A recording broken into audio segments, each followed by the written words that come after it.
Hello student, मैं doctor BP Singh आपका बहुत बहुत स्वागत करता हूं। आज हम लोग इस यूजीसी के क्लास में टॉपिक शुरू करेंगे वॉल्केनिज्म का। और वॉल्केनिज्म का ये जियो मॉर्फोलॉजी का टॉपिक है। इससे पहले जो हम लोगों ने टॉपिक किए हैं 4 से 6 वीडियो हैं, वो आप चाहे तो देख सकते हो, इससे पहले के हैं। और टॉपिक है हमारा आज का जियो मॉर्फोलॉजी का है वॉल्केनिज्म, ठीक है। और इससे पहले हमने एंडोजेनेटिक, एक्सोजेनेटिक और बाकी जो स्टार्टिंग के वीडियो हैं वो भी हमने किए हुए हैं, तो आप उनको देख सकते हो। तो चलिए सबसे पहले बात करते हैं अर्थक्वेक। पहले चलो अर्थक्वेक कर लेते हैं। देखिए अर्थक्वेक, ओके, अर्थक्वेक मतलब भूकंप, ठीक है। ये जियोमॉर्फोलॉजी का एक टॉपिक है। इसमें सबसे पहले हम लोग फॉर्मेट को करेंगे कि कैसे हम टॉपिक को करने वाले हैं। तो सबसे पहले हम देखेंगे, सबसे पहला पॉइंट हमारा ये होगा कि हम देखेंगे what is earthquake. Okay, what is earthquake, earthquake है क्या, हम इसको समझेंगे। सेकंड पॉइंट हमारा ये होगा कि causes of earthquake. Okay, causes of earthquake. Okay, causes of earthquake, earthquake के कॉज क्या क्या हैं। उसके बाद फिर हम बात करेंगे कि एरिया या distribution of earthquake in world and India, यानी भारत में और पूरे वर्ल्ड में अर्थक्वेक का डिस्ट्रीब्यूशन क्या है, ठीक है। तो दूसरा पॉइंट होगा डिस्ट्रीब्यूशन ऑफ अर्थक्वेक। ओके, इसमें हम दोनों को देखेंगे, ठीक है। इसमें हम दोनों को देखेंगे, यानी इंडिया का भी अर्थक्वेक देखेंगे कि कौन कौन से एरिया इंडिया में सेंसिटिव हैं, कौन कौन से एरिया पूरे वर्ल्ड में सेंसिटिव हैं, ठीक है। तो इसमें क्वेश्चन आ सकता है कि कौन से कंट्री है जिसमें अर्थक्वेक कम आते हैं, या कौन सा कंट्री जिसमें अर्थक्वेक सबसे ज़्यादा आते हैं। तो इस तरह से क्वेश्चन हो सकता है। उसके बाद है impact of earthquake. Okay, impacts of earthquake, earthquake. Okay, what is the impacts, impacts के क्या क्या पड़ते हैं वो हम देखेंगे। और कुछ टर्मोलॉजी है उसको भी हम समझेंगे। कुछ टर्म्स हैं, जैसे मान लीजिए कि एपिसेंटर क्या है, ठीक है, और फोकस क्या है, इस तरह से हम समझेंगे। तो चलिए सबसे पहले हम बात कर लेते हैं कि व्हाट इज अर्थक्वेक के चले, ठीक है। सबसे पहले हम मीनिंग की बात करते हैं कि अर्थक्वेक है क्या। तो शेकिंग इन क्रस्ट, बहुत सिंपल वर्ड में बात करें तो shaking in crust is called as earthquake. मतलब शेकिंग इन क्रस्ट का मतलब होता है भू प्रॉपर्टी का हिलना। जैसे अगर आप देखोगे यहाँ पर, जैसे आप देखोगे, जैसे ये जैसे ये अर्थ है, ठीक है। इस अर्थ का जो सबसे ऊपरी वाला लेयर है, ये वाला, ये है क्रस्ट। ओके, ये क्रस्ट है। तो होता क्या है, अगर इस लेयर में कोई शेकिंग होता है, शेकिंग, कंपन, हिलना, ठीक है, तो यानी हिंदी में कहें तो भू प्रॉपर्टी में अगर कंपन होता है, कोई हलचल होती है, तो हम इसको भूकंप कहते हैं, ठीक है। पूरी पृथ्वी में कंपन भूकंप नहीं होता, ये चीज़ आप याद रखना। जैसे कि लोग कहते हैं ना कि यार पूरी पृथ्वी में कंपन होता है, तो पृथ्वी में कंपन नहीं है। तो जो पृथ्वी की सबसे ऊपरी लेयर है, ठीक है, ये जो लेयर है ना, ये वाली जो लेयर है, ये कहलाती है भू प्रॉपर्टी। और भू प्रॉपर्टी में ही कंपन कहलाता है भूकंप, ठीक है। तो इतना आ गया। कभी आपसे क्वेश्चन बनेगा कि what is the meaning of earthquake, और यह बनेगा अर्थक्वेक इज। तो अर्थक्वेक मीन्स कि देखो अर्थ में 3 लेयर हैं, है ना। सबसे पहली लेयर है कोर, फिर है मेंटल, फिर है क्रस्ट, ठीक है। तो क्रस्ट में कंपन होना या क्रस्ट में हिलना या भू प्रॉपर्टी में कंपन होना भूकंप कहलाता है। तो मीनिंग एकदम सिंपल और क्लियर है कि क्या है कि rocking in crust is called as earthquake. पृथ्वी का हिलना अर्थक्वेक नहीं है। क्लियर है? आगे हम बढ़ते हैं। आगे अगर हम बात करें तो कि कॉजेस ऑफ अर्थक्वेक और अर्थक्वेक के कॉजेस क्या होते हैं। देखो, अगर मान लीजिए जैसे अगर कोई एरिया, सपोज करो ये है सरफेस है, ये सरफेस मान लेते हैं, तो ये एरिया कितनी तरीके से हिलाया जा सकता है इस एरिया को। एक तो तरीका ये हो सकता है कि हम इसमें से नीचे से कोई फोर्स मारें, है ना। तो अगर हम बात करें कॉजेस ऑफ अर्थक्वेक, ठीक है, यानी नीचे से अर्थक्वेक हम कोई फोर्स मारें या हम कोई ऊपर से फोर्स मारें, दो ही तरीके हो सकते हैं, ठीक है। या हम इसमें कुछ इस तरफ से फोर्स मारें, या तो इस तरफ से फोर्स हो, या नीचे से फोर्स लगे, या फिर ऊपर से फोर्स लगे। तो यही कारक हो सकते हैं। जैसे अब कॉजेस ऑफ अर्थक्वेक की अगर हम बात करें तो causes of earthquake, causes earthquake बात करें, दो तरह के कॉज हो सकते हैं। एक तो हो सकते हैं नेचुरल, हम इस तरह से भी डिवाइड कर सकते हैं, नेचुरल, और दूसरा हो सकते हैं ह्यूमन। ओके, अब आपका क्वेश्चन क्या बनेगा? क्वेश्चन बनेगा इनमें कौन सा नेचुरल नहीं है, which is not is a part of natural cause, या इनमें से कौन सा नेचुरल कॉज है। ठीक है, तो हमें पहले समझना है कि नेचुरल कॉज कौन से हैं और ह्यूमन बीइंग कॉज कौन से हैं। कभी को लोग कहते हैं man made cause, human made को मैन मेड कॉज भी कह सकते हैं, आर्टिफिशियल कॉज भी कह सकते हैं, ठीक है, ह्यूमन कॉज भी कह सकते हैं। तो इसमें तीनों में से अच्छा क्या है? तो अच्छा ये है, हम ये बोलें कि ह्यूमन कॉज है। ह्यूमन मतलब मानव के द्वारा निर्मित कॉज है, यानी जो ह्यूमन करता है उसके द्वारा है। ठीक है, तो सबसे पहले देख लेते हैं कि नेचुरल कॉज कौन कौन से हैं। ठीक है, नेक्स्ट स्लाइड लेते हैं। Natural cause of, okay, natural causes of earthquake. ठीक है, कौन कौन से हैं जो नेचुरल कॉज हैं, प्राकृतिक हैं। ठीक है, अगर हम प्राकृतिक की बात करें तो प्राकृतिक क्या हो सकते हैं? देखो, प्राकृतिक कारक एंडोजेनिटी भी हो सकते हैं और एक्सोजेनिटी भी हो सकते हैं। ठीक है, तो अगर हम नेचुरल कॉज की बात करते हैं तो नेचुरल कॉज को हम दो तरीके से बांट सकते हैं। क्या? एक तो endogenetic cause, endogenetic cause, okay, next है एक्सोजेनेटिक कॉज, एक्सोजेनेटिक कॉज। अब देखो होता क्या है, यहाँ पे क्वेश्चन आपका ये बनेगा कि इनमें से कौन सा इंडोजेनेटिक कॉज नहीं है या कौन सा एक्सोजेनेटिक है। तो हमें समझना है दोनों को कि इंडोजेनेटिक मतलब इनको हम कहते हैं आंतरिक कारक। क्या कहते हैं? आंतरिक कारक। ओके, आंतरिक कारक कौन कौन से हैं?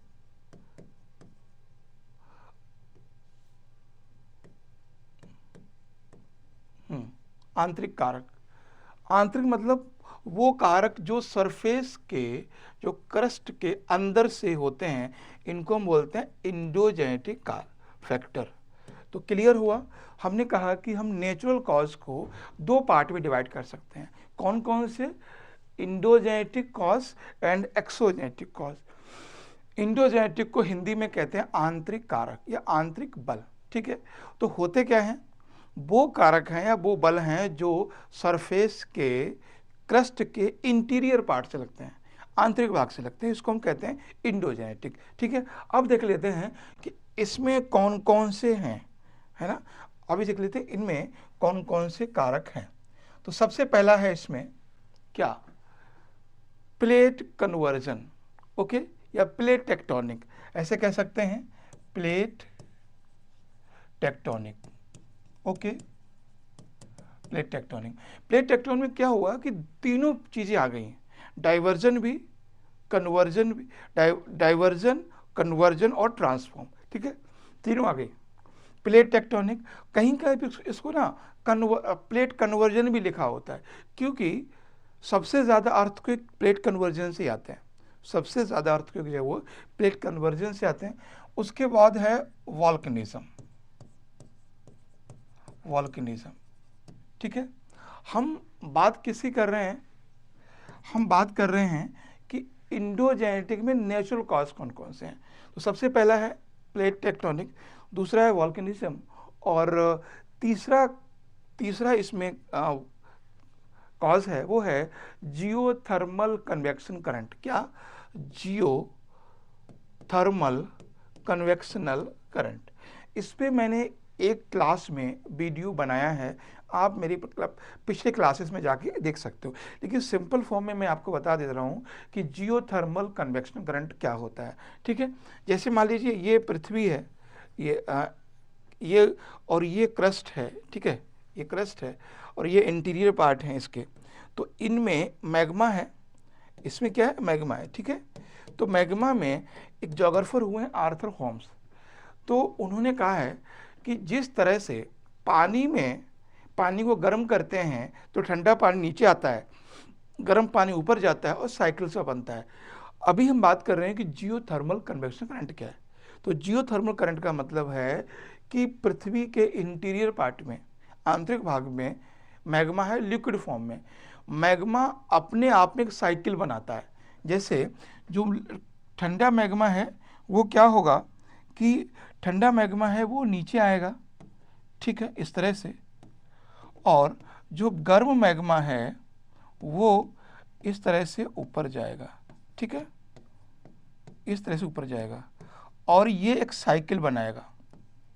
इसको कहते हैं convectional current. Convectional current, geothermal convection current, ठीक है।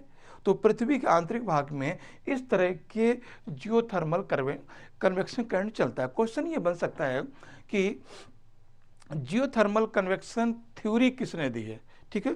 तो मैं थ्योरी आपको बता दूं, ये थ्योरी दी है आर्थर होम्स ने। नाम चाहे तो लिख सकते हैं, आर्थर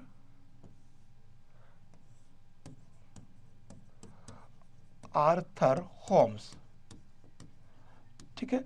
आर्थर होम्स ने ये थ्योरी दी है जियोथर्मल कन्वेक्शन करंट की। तो समझ में आ गया आपको।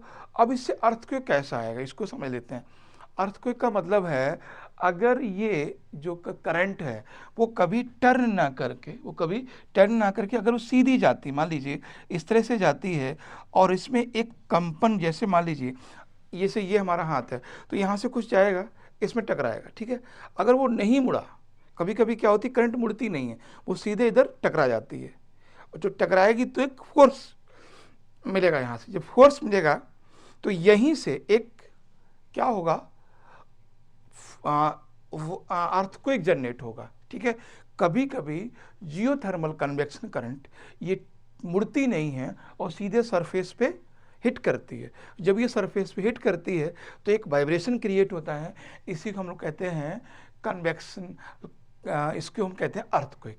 कभी कभी क्या होता है, ये जो करंट है ये इसको तोड़ देती है, ये तोड़ देती है और यहाँ से क्या मैग्मा निकलना शुरू होता है, यहाँ से मैग्मा निकलना शुरू होता है, इसी को हम कहते हैं वॉल्केनिज्म। तो जियोथर्मल कन्वेक्शन करंट से वॉल्केनिज्म भी होता है और अर्थक्वेक भी होता है, ठीक है। तो चलें, अब ये तो हमने बात कर ली आपको प्लेट टेक्टोनिक की और वॉल्केनिज्म की और जियोथर्मल कन्वेक्शन करंट की। चलें, अब ये तो हो गए इंडोजेनेटिक फोर्स। अब थोड़ी सी बात कर लेते हैं कि बिलो जो इंडोजेनेटिक फोर्स के बाद कौन कौन से फोर्स है, एक्सोजेनेटिक और नेचुरल है, ठीक है। एक्सोजेनेटिक, एक चीज़ मैं आपको बता दूं, इनमें से सबसे ज़्यादा जो अर्थक्वेक आते हैं वो प्लेट कन्वर्जन से आते हैं, ओके, प्लेट कन्वर्जन से।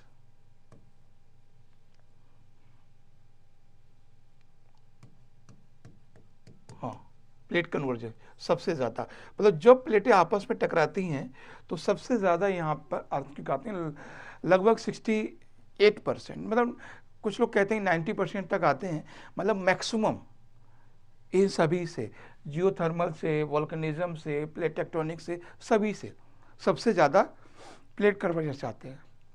जैसे प्लेट टेक्टोनिक में 3 तरह के प्लेट मूवमेंट होते हैं। प्लेट कन्वर्जन, दूसरा ये होता है प्लेट डाइवर्जन, और ये होता है प्लेट ट्रांसफॉर्म। ठीक है, आपको मालूम है प्लेट जो मूवमेंट है वो 3 टाइप का होता है, conversion and diversion and transform. ठीक है, इन 3 तरीके का होता है। इसमें सबसे ज़्यादा जो मैक्सिमम है वो यहाँ से आते हैं। ये क्लियर पॉइंट हुआ। अब हम बात करते हैं वॉल्केनिज्म से कैसे अर्थक्वेक आते हैं। वॉल्केनिज्म से देखिए, कभी कभी क्या होता है वो डायग्राम बना देता है, क्वेश्चन पूछने के लिए वो डायग्राम बना देता है वॉल्केनिज्म से कैसे। जैसे मैंने आपको बोला, जैसे ये क्रस्ट है, ये भूप्रपर्टी है, क्रस्ट है, यहाँ मैग्मा है। ठीक है, यहाँ मैग्मा है। तो मैग्मा क्या होता है, हमेशा इस भूप्रपर्टी पर एक फोर्स लगाता है, हमेशा इस क्रस्ट पे एक फोर्स जनरेट करता है, हमेशा वो हिट करता रहता है। कभी कभी क्या होता है कि अगर ये इसको तोड़ नहीं पाता है ना, तो यहाँ पे एक वाइब्रेशन क्रिएट करता है, एक वाइब्रेशन क्रिएट करता है, और that vibration is called as earthquake. ठीक है, तो वॉल्केनिज्म से भी अर्थक्वेक आएगा। अब जियोथर्मल कन्वेक्शन करंट से कैसे आएगा वो हमने आपको बता दिया है। ठीक है, कुछ लोग सोच रहे होंगे जियोथर्मल कन्वेक्शन करंट में और वॉल्केनिज्म में क्या डिफरेंस है, बात तो लगभग एक ही है। ठीक है, देखो वॉल्केनिज्म में क्या होता है, वर्टिकली मैग्मा हिट करता है सरफेस को, यानी क्रस्ट को, वर्टिकली मैग्मा हिट करता है क्रस्ट को। तो और दूसरा वॉल्केनिज्म में क्या, ये वॉल्केनिज्म हो गया। और जियोथर्मल कन्वेक्शन करंट में क्या है, वो कंटिन्यूसली एक साइकिल चल रहा होता है, इस तरह से साइकिल चल रहा होता है, इस तरह से। ठीक है, इस तरह से ऊपर इस तरह से जाके एक साइकिल चल रहा है, और वो साइकिल कभी कभी डिस्टर्ब होके इसको हिट करता है। जब साइकिल हिट करेगा, साइकिल इसको हिट करेगा, तो कभी कभी करता है, हमेशा नहीं करता, तो इसको कहते हैं जियोथर्मल कन्वेक्शन करंट। ठीक है, तो साइकिल अगर ब्रेक होकर कभी हिट करेगा तो वो जियोथर्मल कन्वेक्शन करंट है। अगर कंटिन्यूसली मैग्मा हिट करता है तो वो वॉल्केनिज्म है। अब हम बात कर लेते हैं एक्सोजेनेटिक फोर्स की। ठीक है, यहाँ तक तो कोई प्रॉब्लम नहीं होगी कि एक्सोजेनेटिक फोर्स की बात करते हैं, कौन कौन से एक्सोजेनेटिक फोर्स हैं। अच्छा, एक्सोजेनेटिक फोर्स का क्वेश्चन यही बन सकता है कि सबसे ज़्यादा अर्थक्वेक किससे आते हैं, और इनमें से कौन सा इंडोजेनेटिक है, कौन सा एक्सोजेनेटिक है। अब हम बात करते हैं एक्सोजेनेटिक। अच्छा, एक्सोजेनेटिक का मतलब क्या होता है कि वो फोर्स जो सरफेस के ऊपर से लगते हैं, यानी इस तरह से ऊपर से लगते हैं, इसको हम कहते हैं एक्सोजेनेटिक फोर्स। बात क्लियर हुई, एक्सोजेनेटिक फोर्स। ठीक, अब कौन कौन से नेचुरल, वैसे तो कम ही आते हैं। सबसे पहला है इसमें है एस्टोराइड।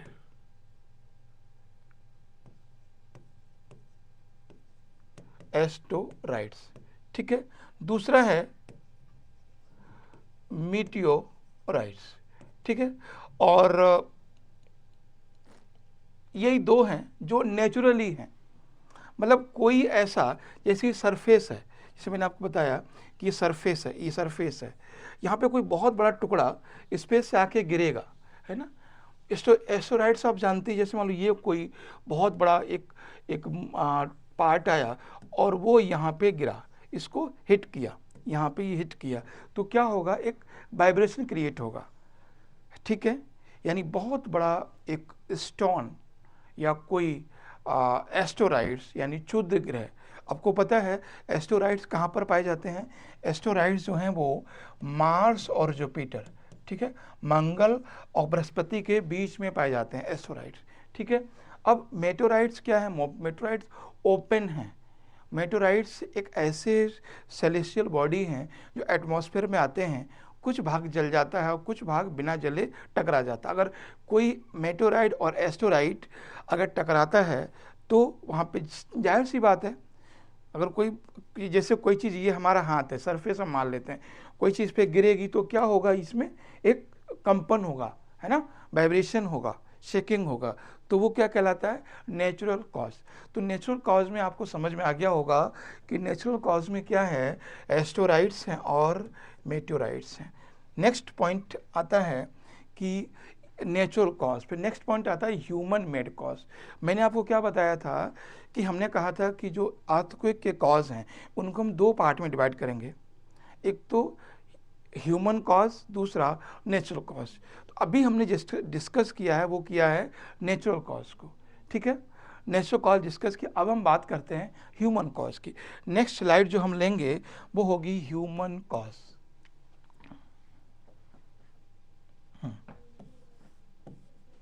Human cause. अब ह्यूमन में कौन कौन से हैं ह्यूमन कॉजेस? ह्यूमन कॉजेज में देखिए, आप समझिए, ह्यूमन कॉजेज में यानी वो काम है जो इंसान द्वारा किए जाते हैं, जो ह्यूमन बीइंग द्वारा किए जाते हैं, उनको हम ह्यूमन कॉज कहते हैं।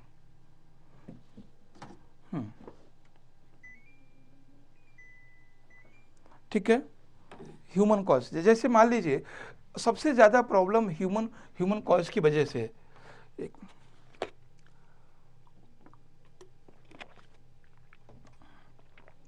जैसे एक सिंपल फॉर्म में कह सकते हैं, अगर हम सरफेस पर आइसोस्टेसी बिगाड़ेंगे, आइसोस्टेसी का एक वर्ड होता है, हम यहाँ पे समझ लीजिए इसको, आइसोस्टेसी। आइसोस्टेसी, आइसोस्टेसी को हिंदी में कहते हैं समस्थिति। ठीक है, समस्थिति। समस्थिति का मतलब ये होता, कभी आपसे पूछेगा कि आइसोस्टेसी इज क्या है, ये ज्योमोर्फोलॉजी का टर्म है, क्वेश्चन कुछ भी बन सकता है, कि क्वेश्चन आने से पहले हमें ये आइडिया नहीं है कि क्वेश्चन क्या आएगा। तो आइसोस्टेसी का मतलब ये है कि जितने भी, जैसे ये हमारा सरफेस है, इस सरफेस पे कुछ बहुत बड़े माउंटेन भी हैं, कुछ प्लेट्यू भी हैं, कुछ वैली भी हैं, कुछ ट्रेंच भी हैं, कुछ मैदान भी हैं। ठीक है, तो ये सारे, यानी माउंटेन है, प्लेट्यू है, वैली है, ट्रेंच हैं और प्लेन है, तो ये सब आप कैसे रुके हुए हैं, यानी जो सरफेस पर, धरातल पर, जैसे हिमालय पर्वत भी है, अरावली भी है ना, बहुत सारी वैलीज़ भी हैं, जैसे गंगा यानी इन ब्रह्मपुत्रा वैली है, बहुत सारे ट्रेंच भी हैं। तो ऐसा क्या, कौन सा ऐसा फोर्स है, क्या है, ये सभी एक जगह पे रुके हुए हैं। मान लीजिए एक जगह पे हिमालय खड़ा हुआ है इतना भारी, और एक जगह पे प्लेन है, तो ये जो कैसे रुका हुआ है। ठीक है, तो आइसोस्टेसी का मतलब होता है नेचुरल बैलेंस इन क्रस्ट, या नेचुरल, आइसोस्टेसी का मतलब है नेचुरल बैलेंस ऑफ क्रस्ट। ठीक है, यानी भूप्रपर्टी का जो प्राकृतिक संतुलन है उसको हम आइसोस्टेसी कहते हैं। अब जैसे मान लीजिए ये नेचुरली हमारा हाथ रुका हुआ है, ठीक है, नेचुरली रुका हुआ है, अगर हम इसको यहाँ पे कोई चीज़ भारी रखेंगे तो ये क्या होगा, ये नीचे जाएगा। ठीक है, यहाँ से अगर कोई चीज़ हम हल्की कर देंगे, जैसे यहाँ से कोई चीज़ हम कम करेंगे तो ये हाथ ऐसे हो जाएगा। ठीक है, तो मतलब क्या है कि अगर ये सरफेस है ना, ये क्रस्ट है, अगर इस क्रस्ट को, ये भूप्रपर्टी है, अगर इस भूप्रपर्टी को हम बैलेंस बढ़ाएंगे या बैलेंस यहाँ से कुछ हम कम करेंगे, ठीक है, यहाँ से हम कुछ कम करेंगे, तो क्या होगा, इसमें एक बैलेंस बिगड़ेगा। जब इसमें बैलेंस बिगड़ेगा तो उसमें अर्थक्वेक आएगा। 1967 में एक अर्थक्वेक आया था डैम से, कोयना में, लगभग 25,000 लोग मारे गए थे। कोयना का डैम, कोयना महाराष्ट्र में है, कोयना में लिख दे रहा हूँ आपको, कोयना, एक कोयना अर्थक्वेक, सर्च कर सकते हैं कोयना अर्थक्वेक। ठीक है, तो कोयना अर्थक्वेक कब आया है, 1967 में, 1967 में आया है। और ये कैसे है आया है, ये डैम की वजह से आया है। डैम, कोयना डैम बनाया गया था कोयना रिवर पर, कोयना एक नदी है, उस पर डैम बनाया गया था, और ये कहाँ है, ये है महाराष्ट्र में। ठीक है, तो महाराष्ट्र में कोयना डैम है, वहाँ 1967 में आया था, लगभग 25,000 लोग, उससे ज़्यादा भी लोग मारे गए थे। ठीक है, तो समझ में आ गया आपको ह्यूमन कॉज कैसे इफेक्ट करते हैं। ह्यूमन कॉज इफेक्ट करते हैं अगर ह्यूमन मानव पृथ्वी के संतुलन को बिगाड़ता है, यानी उसके आइसोस्टेसिस को बिगाड़ता है, यानी समस्थिति को बिगाड़ता है, तब वो कहलाता है क्या, ह्यूमन कॉज। और ये कैसे होता है वो मैं आपको बताता हूँ, ठीक है। चलिए, सबसे पहले हम लोग क्या करते हैं, कैसे कैसे हम लोग कैसे सबसे पहले आइसोस्टेसिस का बिगाड़ने का सबसे पहला होता है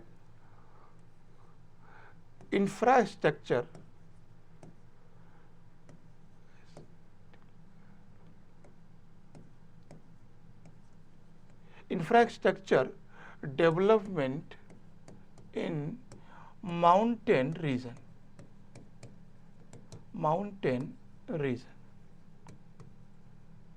ठीक है। अगर हम पर्वतीय भागों में, ठीक है, इंफ्रास्ट्रक्चर समझ रहे हैं, इंफ्रास्ट्रक्चर का मतलब होता है कि अगर हम होटल बनाते हैं, ठीक है, होटल बनाते हैं, रोड बनाते हैं,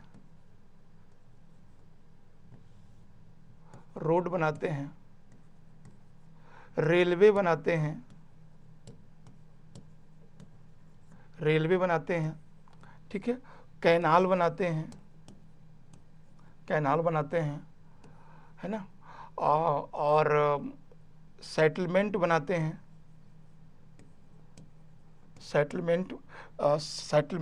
हैं, यानी बस्ती बनाते हैं, मतलब होम बनाते हैं, अपना घर बनाते हैं।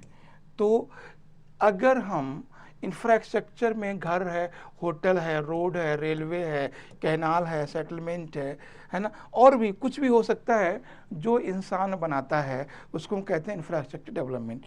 उसके बाद अगर हम कोई डैम बनाते हैं, डैम, अगर हम माइनिंग करते हैं, ठीक है, डैम बनाना, माइनिंग करना, ये सब क्या है, ह्यूमन एक्टिविटी हैं। तो अब इसमें देखो, होटल बनाना, रोड बनाना, घर बनाना, रेलवे बनाना, कैनाल बनाना, सेटलमेंट, घर और रेलवे, डैम बनाना, माइनिंग बनाना, ये सब क्या है, ह्यूमन एक्टिविटी की वजह से होता है। यानी इसमें एक बात ध्यान रखना है, इन सारी चीज़ों में एक काम होता है ना,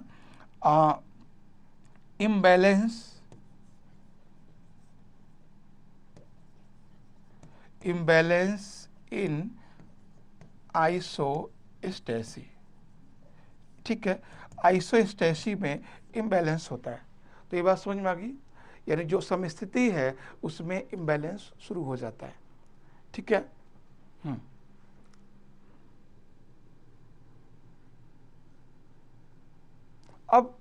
अब देखते हैं यहाँ पे कि ह्यूमन को, नेक्स्ट पॉइंट हमारा जो सबसे पहले हमारा जो स्लाइड था वो एक बार देखते हैं। हमने क्या क्या समझ लिया, हमने समझ लिया कि व्हाट इज द अर्थक्वेक, फिर हमने समझ लिया कॉज ऑफ अर्थक्वेक, अर्थक्वेक के कॉज क्या है, कारण क्या है। अब हम बात करते हैं कि डिस्ट्रीब्यूशन ऑफ अर्थक्वेक, ठीक है, अर्थक्वेक का डिस्ट्रीब्यूशन क्या है, यानी अर्थक्वेक कहाँ कहाँ पर है, ठीक है। नेक्स्ट हम बात करेंगे अर्थक्वेक की डिस्ट्रीब्यूशन की, है ना, अर्थक्वेक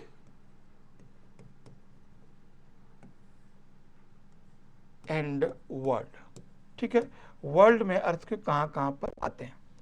तो सबसे पहली बात है अर्थक्वेक, अगर वर्ल्ड की बात करें तो 3 जगह अर्थक्वेक सबसे ज़्यादा आते हैं, एरिया है वो। सबसे पहला रीजन है वो है पैसिफिक बेल्ट।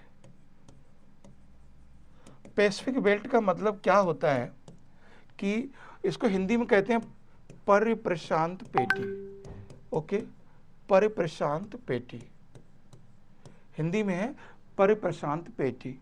दूसरा है mid continent belt, mid continent belt, ठीक है, मिड कॉन्टिनेंट बेल्ट यानी मध्य महाद्वीपीय पेटी, ठीक है, मध्य महाद्वीपीय पेटी, तो मिड कॉन्टिनेंट। अब बताएंगे कौन कौन से। दूसरा है अटलांटिक बेल्ट।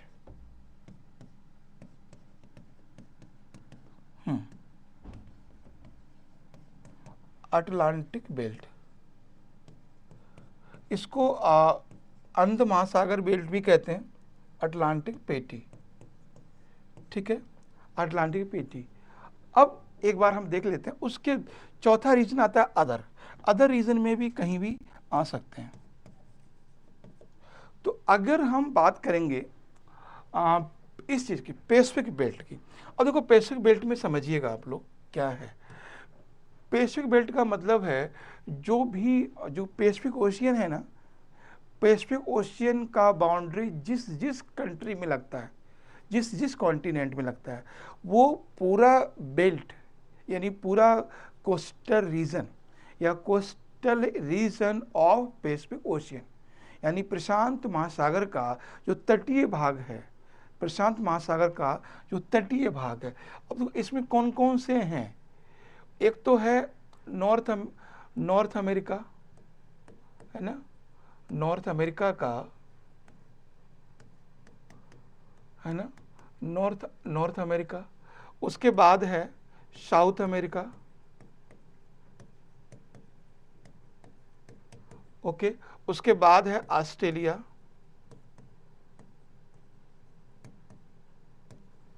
उसके बाद है एशिया, है ना।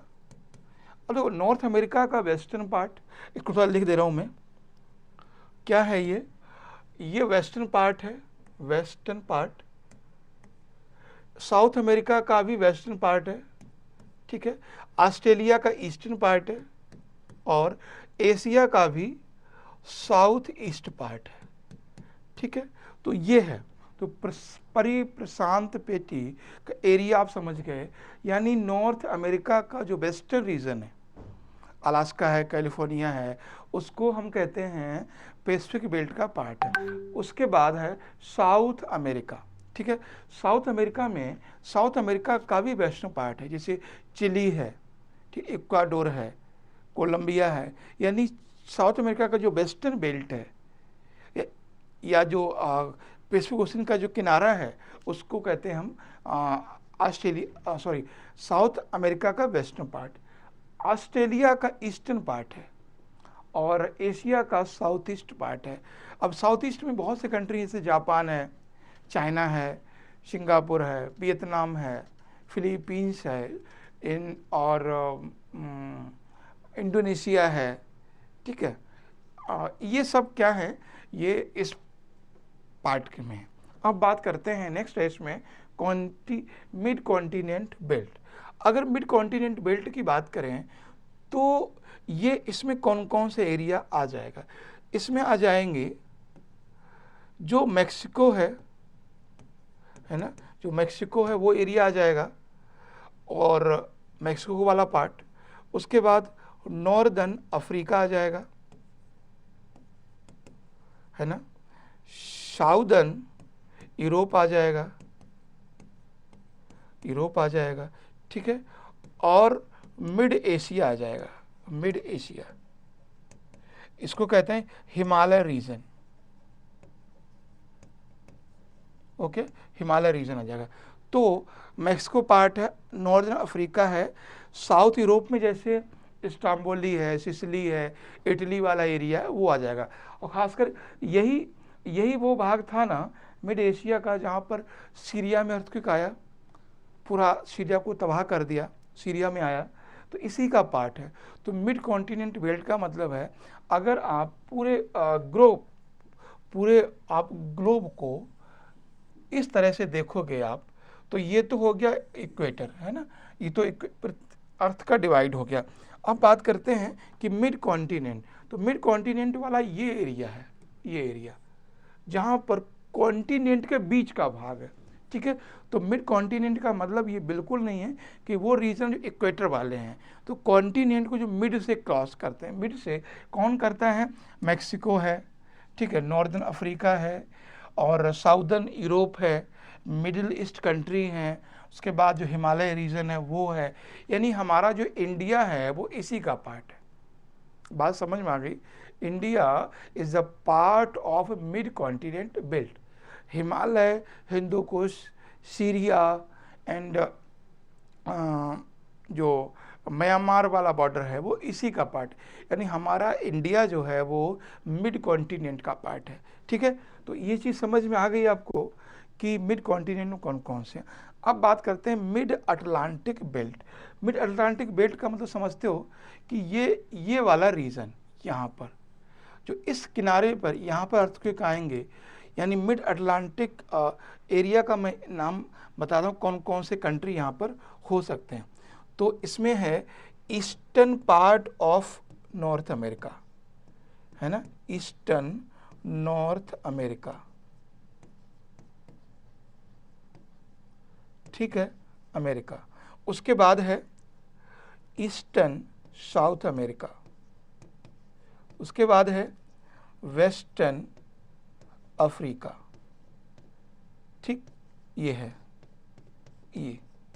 तो यानी mid continent mid Atlantic belt का मतलब है कि देखो मिड अटलांटिक में क्या है आपको मालूम है, ये जो एरिया है ना यहाँ पे एक रिज है मिड अटलांटिक बेल्ट, और ये क्या करता है, ये इसका साइज बढ़ रहा है, तो ये इस किनारे पर और यहाँ पर एक फोर्स क्रिएट करता है। तो अगर एप्लेशियन में कोई अर्थक्वेक आता है तो मिड अटलांटिक बेल्ट की वजह से आएगा। अगर साउथ अमेरिका के ईस्ट में आता है तो भी मिड अटलांटिक की वजह से आएगा, और ऑस्ट्रेलिया के वेस्ट में आता है तो इसकी वजह से आएगा, क्योंकि आपको मालूम है यहाँ पर एक रिज है। रिज का मतलब है कटक। ठीक है, कभी आपने बोला ये सुना भी होगा कि कौन सा महासागर की जिसका अंग्रेजी अक्षर एस के बराबर है। ठीक है, तो ये है अटलांटिक ओशियन। क्लियर हुआ? अब हम बात करेंगे यहाँ पे, ये तीनों चीज़ें क्लियर हो गई कि पैसिफिक बेल्ट कौन सी है, मिड अटलांटिक बेल्ट कौन सी है, सॉरी मिड कॉन्टिनेंट बेल्ट कौन सी है, और मिड अटलांटिक बेल्ट कौन सी है। यहाँ पर सबसे ज़्यादा जो अर्थक्वेक आते हैं वो पैसिफिक बेल्ट में आते हैं। मैक्सिमम अर्थक्वेक पैसिफिक बेल्ट में आते हैं। देखो आपको मालूम है जैसे एंडीज वाला पूरा एरिया इसी का है, Indonesia, Sumatra, Japan, Australia, western America, ये सारे के सारे किसके पार्ट हैं, पैसिफिक ओशियन के। और पैसिफिक ओशियन जो बेल्ट है या जो पैसिफिक ओशियन जो कोस्ट है वो एरिया भी बहुत बड़ा है। आप जब प्लेट टेक्टोनिक पढ़ा होगा आपने, तो आपने वहाँ देखा है कि ये एरिया सबसे बड़ा है और प्लेट टेक्टोनिक सबसे बड़ी प्लेट है, यानी रीजन ज़्यादा कवर करता है, इसलिए यहाँ पे अर्थक्वेक सबसे ज़्यादा आते हैं। ठीक है, चलिए अब हम क्या करेंगे यहाँ पे, इतनी बात समझ में आ गई आपको?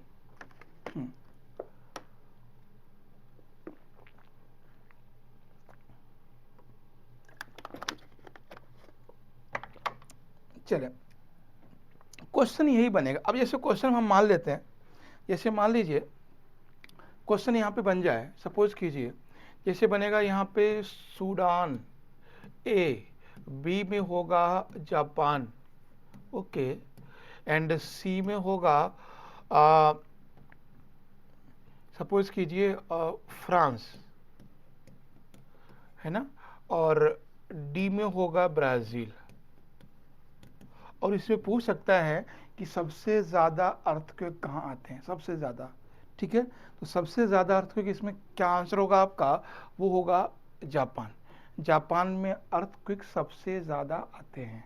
ठीक, अगर पूछेगा इनमें से सबसे कम कहाँ आते हैं, तो सबसे कम कहाँ बताना है आपको, फ्रांस में। इनमें से सबसे कम भूकंप फ्रांस में आएंगे। अच्छा, फ्रांस से भी कम भूकंप सूडान में आएंगे। ठीक है, तो राइट आंसर क्या होगा इसका, राइट आंसर इसका होगा सूडान। ठीक है, यहाँ पर सबसे कम आएंगे मिनिमम होंगे यहाँ पर, और मैक्सिमम होंगे जापान में। तो इस तरह से भी क्वेश्चन बन सकता है। ठीक है, आगे जो है वो हम देखेंगे, आगे जो हमारा पॉइंट है टॉपिक का, हमने इंडिया से वर्ड से रिलेटेड हमने बात को समझ लिया है, ठीक है। और यहीं पर एक टॉपिक, एक पॉइंट छोटा सा है वो मैं बता दे रहा हूँ, और रिंग ऑफ फायर, ठीक है, रिंग ऑफ फायर, इसको हमने कई बार बताया है, फिर भी ring of fire is a region, is a region, एक वो एरिया है जहां पर मैक्सिमम वॉल्केनिज्म होता है, मैक्सिमम वॉल्केनिज्म होता है और मैक्सिमम अर्थक्वेक आते हैं, है ना, मैक्सिमम अर्थक्वेक आते हैं, ठीक है। तो ये वो एरिया है, रिंग ऑफ फायर क्या है, इज ए रीजन, एक क्षेत्र है, और मैक्सिमम वहाँ पर अर्थक्वेक और वॉल्केनिज्म होता है। ये कौन सा एरिया है मैं आपको बता दूं, ये वही एरिया है, कौन सा, पैसिफिक बेल्ट का, है ना, ये पैसिफिक बेल्ट वाला एरिया है, ठीक है, पैसिफिक बेल्ट वाला एरिया है रिंग ऑफ फायर, ठीक। तो जो जो जहाँ जहाँ पर प्लेट कन्वर्जन होता है पैसिफिक ओशियन का, वहाँ पर नेक्स्ट में हम लोग बात करेंगे इंडिया में या इंडियन रीजन में कहाँ कहाँ पर अर्थक्वेक आते हैं। अभी हमने बात की वर्ल्ड में कहाँ पर आते हैं, नेक्स्ट पार्ट में हम लोग बात करेंगे अर्थक्वेक एंड इंडिया, भारत में अर्थक्वेक कहाँ कहाँ आते हैं, और उसी पार्ट में हम लोग देखेंगे अर्थक्वेक का इम्पैक्ट क्या होता है, और उसी पार्ट में हम देखेंगे अर्थक्वेक से रिलेटेड टर्मिनोलॉजी, जैसे फोकस क्या है ना, और फोकस है, एपिसेंटर क्या है ना, सेस्मिक वेव्स क्या होती हैं, है ना, सेस्मिक वेव्स क्या होती है, उन पे हम बात करेंगे, ठीक है। तो चलिए नेक्स्ट पार्ट में हम लोग बात करेंगे इंडियन ज्योग्राफी से रिलेटेड, यानी इंडियन रीजन से रिलेटेड। Thank you.